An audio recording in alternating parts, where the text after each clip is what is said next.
माता की भारत माता की भारत माता की वंदे वंदे वंदे।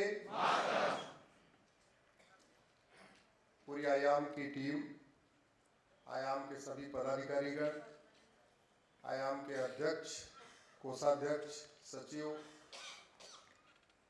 और पूरे इस आयाम के आयाम को आगे बढ़ाने वाले सभी कार्यकर्ताओं को मैं प्रणाम करता हूं। मिलिंद जी को विशेष रूप से धन्यवाद देता हूं। आप लगातार मेरी चिंता कर रहे थे, कब आ रहे हैं, कैसे आ रहे हैं, फ्लाइट लेट तो नहीं है, फ्लाइट कैसे तो नहीं है।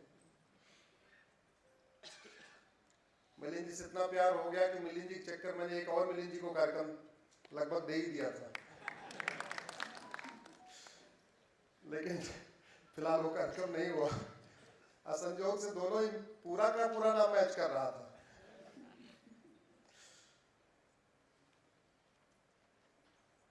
इस पवित्र भूमि को प्रणाम करता हूं, भगवान महादेव को प्रणाम करता हूं, छत्रपति शिवाजी महाराज और संभाजी महाराज को प्रणाम करता हूं।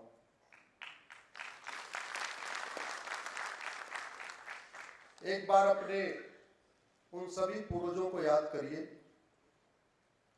जो न तलवार से डरे, न जजिया से डरे और अपना नाम और अपनी पहचान और अपना धर्म नहीं बदला।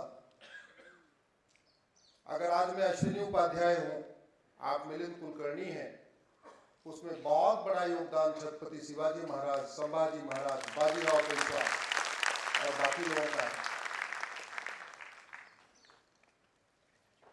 महाराष्ट्र तो राज्य नहीं है, तो राष्ट्र का भी महा है, महाराष्ट्र है। अगर आप देखिए यहां पे एक से बढ़कर एक महापुरुष। आज बाबा साहब की जयंती है, बाबा साहब को नमन करता हूं, वीर सावरकर जी को नमन करता हूं, परम पूज्य डॉक्टर हेडगेवार जी को नमन करता हूं, गुरु गोलवलकर जी को नमन करता हूं और भगवान से प्रार्थना करता हूं कि मुझे इतनी शक्ति दीजिए कि अपने इसी जीवन में मैं उनका सपना पूरा कर सकूं।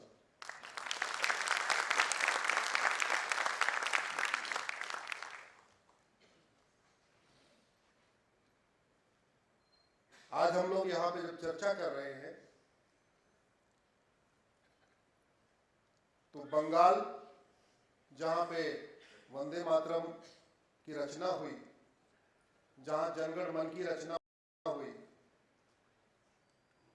जहां लाल बाल पाल ने अंग्रेजों के खिलाफ बिगुल फूका,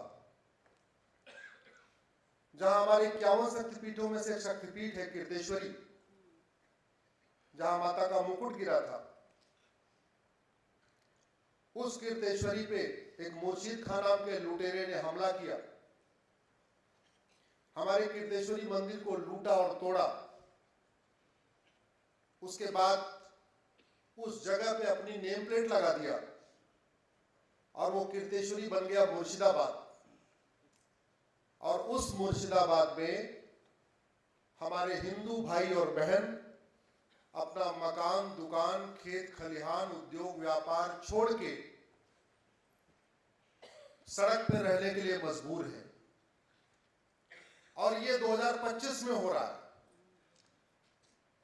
1947 में ईस्ट बंगाल हमारे हाथ से निकल चुका है।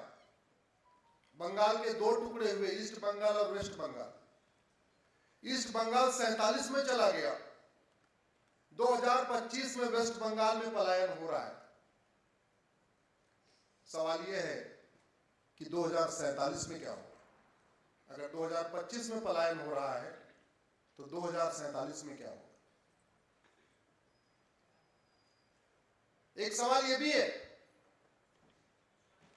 कि भारत में संविधान है, भारत में राष्ट्रपति है, भारत में प्रधानमंत्री है, भारत में सुप्रीम कोर्ट है, भारत में हाई कोर्ट है और मुर्शिदाबाद में 30% हिंदू हैं, फिर भी वो पलायन कर रहे हैं। और दुबई में तो हिंदू मात्र 10% है, वो वहां सुरक्षित क्यों है? मैंने दुबई का नाम जानबूझ के लिया। क्योंकि दुबई में जिसकी जनसंख्या 70% है, मुर्शिदाबाद में उसकी जनसंख्या 70% है। मुर्शिदाबाद में हिंदू 30% है, फिर भी पलायन करना पड़ रहा है। दुबई में हिंदू 10% है, फिर भी सुरक्षित है। कुछ तो गड़बड़ है। क्या गड़बड़ है, इसको हमें बहुत गंभीरता के साथ चिंतन करना पड़ेगा। इसलिए बाकी मैं बात रखूं उसके पहले आप लोगों से एक विनम्रता पूर्वक आग्रह करना चाहता हूं। छोटा सा काम, मुझे आप लोगों का 10 मिनट चाहिए पर डे, बस, इससे ज्यादा नहीं चाहिए। आप में से कितने लोग फेसबुक यूज करते हैं? हाथ उठाइए जरा। जो लोग नहीं करते कर लीजिए। मैंने स्पेशली फेसबुक कहा है। क्यों कहा है आपको बताता हूं। भारत में आपके मोबाइल में कांटेक्ट केवल उन लोगों का होगा जो आपके रेगुलर टच में होंगे, बाकी लोगों का नंबर आप सेव नहीं करेंगे। तो यानी अपने जान पहचान के लोगों को ही आप व्हाट्सएप भेज सकते हैं। ट्विटर अगर आप अकाउंट बना लेंगे तो ट्विटर पे आपको कितने लोग फॉलो करेंगे आपके हाथ में ही नहीं है, क्योंकि जिसकी मर्जी करेगा आपको फॉलो करेगा, जिसकी मर्जी नहीं करेगा। हो सकता है आपको 200 लोग फॉलो करें, हो सकता है आपको 500 लोग फॉलो करें। इंस्टाग्राम पे आप अकाउंट बना लेंगे, वहां भी यही दिक्कत, आपके हाथ में नहीं है कितने लोग आपको फॉलो करेंगे। लेकिन फेसबुक की अच्छी बात यह है कि आप 5000 फेसबुक फ्रेंड बना सकते हैं। जिनको जानते हैं उनको भी बना सकते हैं, जिनको नहीं जानते उनको भी बना सकते हैं। एक और अच्छी बात यह है कि फेसबुक चलाना बहुत आसान है। दूसरी बात, फेसबुक का फायदा यह है कि भारत में 5 करोड़ लोग ट्विटर यूज करते हैं और 50 करोड़ लोग फेसबुक यूज करते हैं। गांव का रेडी वाला, पटरी वाला, ठेली वाला, ऑटो वाला, रिक्शा वाला, किसान, मजदूर, झुग्गी वाला, वो ट्विटर, इंस्टाग्राम यूज नहीं करता। क्या यूज करता है वो? फेसबुक। तो अगर आप कुछ बात फेसबुक पे लिखेंगे, नासिक में बैठे बैठे लिखेंगे, तो दूर दूर तक बैठे लोग आपकी बात सुनेंगे, पढ़ेंगे, देखेंगे। करना क्या है? 5000 फेसबुक फ्रेंड बना लिया। तो बचपन में हम लोग एक प्राइमरी में एक ऐसे लिखते थे, यदि मैं भारत का प्रधानमंत्री होता। कितने लोगों ने लिखा है? जो हाथ उठाइए। लिखा है? यदि मैं भारत का प्रधानमंत्री। हमने तो उत्तर प्रदेश में, मैं प्रयाग का रहने वाला हूं, हमने तो लिखा है और कई बार बहुत पिटाई भी हुई है। तो जब मन में आए वो बात अपने फेसबुक पे लिख दीजिए। समस्या मत लिखिए। समस्या लिखने के लिए अखबार छप रहे हैं। समस्या मत लिखिए, उसके लिए टीवी चैनल बने हुए, वहां सुबह से लेकर शाम तक समस्या दिखाई जाती है।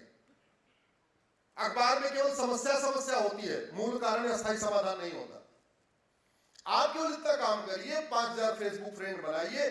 जिस दिन आपको अखबार में कोई बड़ी समस्या दिखाई पड़े, टीवी में कोई बड़ी समस्या दिखाई पड़े, आपके आस पड़ोस कोई समस्या दिखाई पड़े, कुछ भी गड़बड़ होता दिखाई पड़े, उस समस्या को लिखिए और उसका मूल कारण लिखिए और उसका अस्थायी समाधान लिखिए। वकालत करने के पहले मैं इंजीनियर था, तो मैं हर समस्या में 5 बार वाई लगाता हूं। मारुति में था, वहां जापानियों के साथ काम करने की आदत पड़ गई थी, तो वहां जापान में क्या हर समस्या में 5 बार वाई लगाते हैं। कोई आत्महत्या कर ले उसमें भी 5 बार वाई लगाते हैं। सड़क टूट जाए उसमें भी 5 बार वाई लगाते हैं। सड़क क्यों टूटी? अगर आप समस्या की में 5 बार वाई लगाना शुरू करेंगे तो आपको जो 5वें वाई का उत्तर आएगा वो आएगा, या तो हमारी पुलिस व्यवस्था सड़ी हुई है, या तो हमारी न्यायिक व्यवस्था सड़ी हुई है, या तो हमारी प्रशासनिक व्यवस्था सड़ी हुई है, या तो हमारे कानून घटिया है, या तो हमारे नियम घटिया है। कुछ न कुछ आपको ऐसी चीज मिलेगी और जो मिल जाए उसको लिख दीजिए।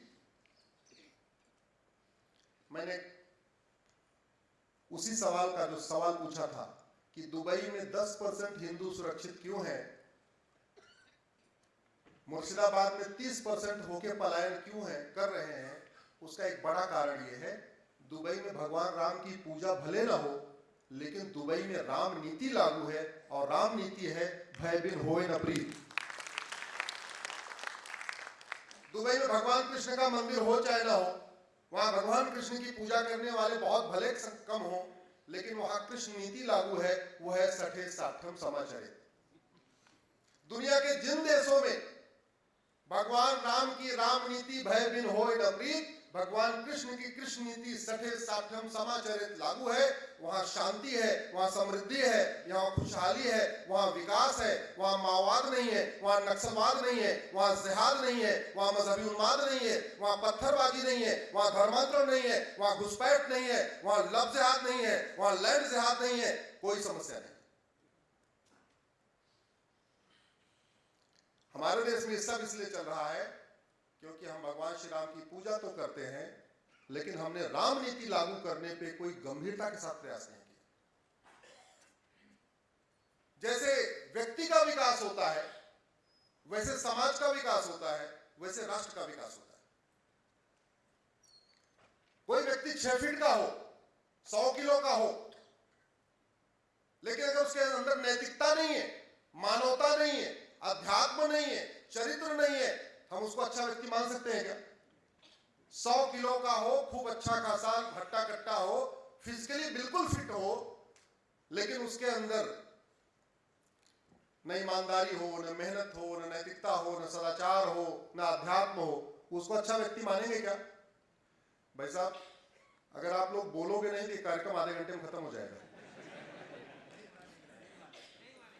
और जोर जोर से बोलोगे तो कार्यक्रम जितनी देर आप चाहोगे उतनी देर चलता रहेगा। आपने जवाब देना बंद किया कि कार्यक्रम खत्म हुआ। ये वन वे ट्रैफिक नहीं चलता इधर, दोनों हम संवाद करने आए हैं आपसे। आदरणीय पाठक जी भी बैठे हुए, प्रणाम करता हूं आपको। अकेले आए हैं कि? हाँ, प्रणाम आपको भी। जितने लोग जोड़े से आए हैं सबको मैं प्रणाम कर रहा हूं विशेष रूप से।